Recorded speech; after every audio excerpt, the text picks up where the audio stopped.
Welcome to Toffee TV. It is the Everton News Daily. Marco Silva has been charged by the Football Association after his outburst at Lee Mason on Saturday during Everton's 3-2 defeat by Newcastle United. Silva was incensed by the Newcastle goal being allowed, the third goal, when players were offside, particularly Solomon Rondon, which led to the Newcastle winner. He was also really unhappy with the non-awarding of, he claimed, 2 penalty decisions.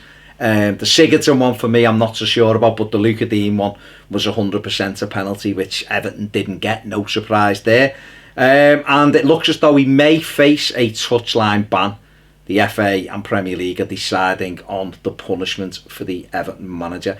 Marco Silva also said that Jordan Pickford wasn't affected by the Newcastle fans during the game.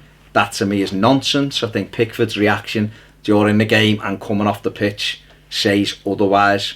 And it's something that the Everton stopper has to get out of his game, really. He needs to be a bit more mature than that. In other news, Michael Heseltine, or Lord Heseltine, has backed Bramley Moore Dock project for Everton. He said that regeneration in the North Dock area is imperative. He said it's a deprived area, and the stadium there would help regenerate that whole area. And he's right, and it's good news. I mean, I've seen some Evertonians questioning why is he coming out and saying it, and why is it good news that he backs it. But he's a prominent figure, whether you like it or not. You know, and again, it's add weight to anyone naysayers in that area, I suppose, who was saying that it's not a good idea to have a stadium there. And that North Liverpool area of the Docks does need regeneration. There's nothing going on there. So it's another little tick box for Everton as they move forward. Obviously, the detailed plans will be coming out for the next consultation in May, I think it's going to be. And we'll see stadium designs then as well. And then obviously there may have been a little key change in terms of the capacity. We're not sure.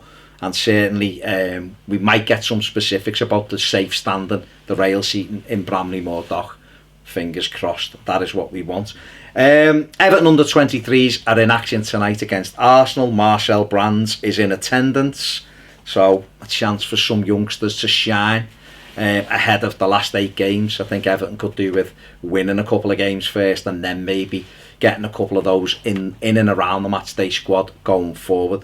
Everton loanee Henry Onyekuru scored 2 for Galatasaray over the weekend. They won 5-0. Well, today, is it, Ped? It was today. It was today, sorry. They won 5-0. He's going to be a really interesting one as to whether we can get a work permit for him. He's done very well for Galatasaray. He's played in Champions League, of course. He'll be called up to the Nigeria squad in this month's international game, so that'll help him as well.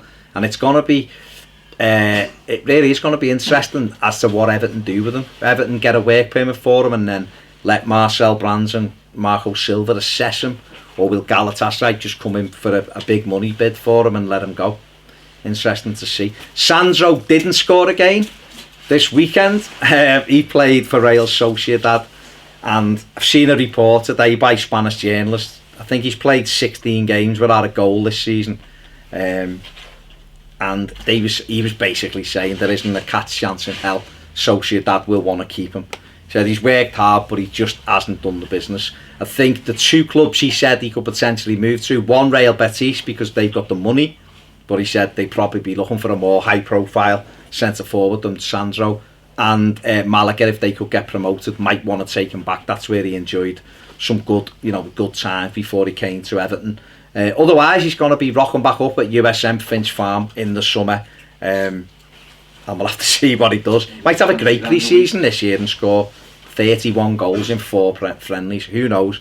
Everton today being linked with AC Milan right-back David Calabria.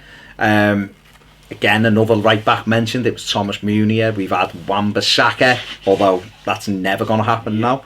And obviously, Mason Holgate, of course, could come back to the club. West Brom have just lost, Darren Moore's just been sacked over the weekend, so that might ensure that Holgate doesn't stay there, to be honest. I think he's a big fan of Darren Moore, and Moore's just been sacked. And Everton have also been linked with Real Sociedad centre-back Diego Llorente, Everton and Liverpool, apparently in a head-to-head battle for the 25-year-old centre-back. we know where he's going then, don't we, if Liverpool really want him. That's it for today. If you haven't subscribed, please do so. It takes a sec. Look out for the final word. We've got David Feely on the final word. Always interesting when Dave's in. So check that out, and we'll see you tomorrow.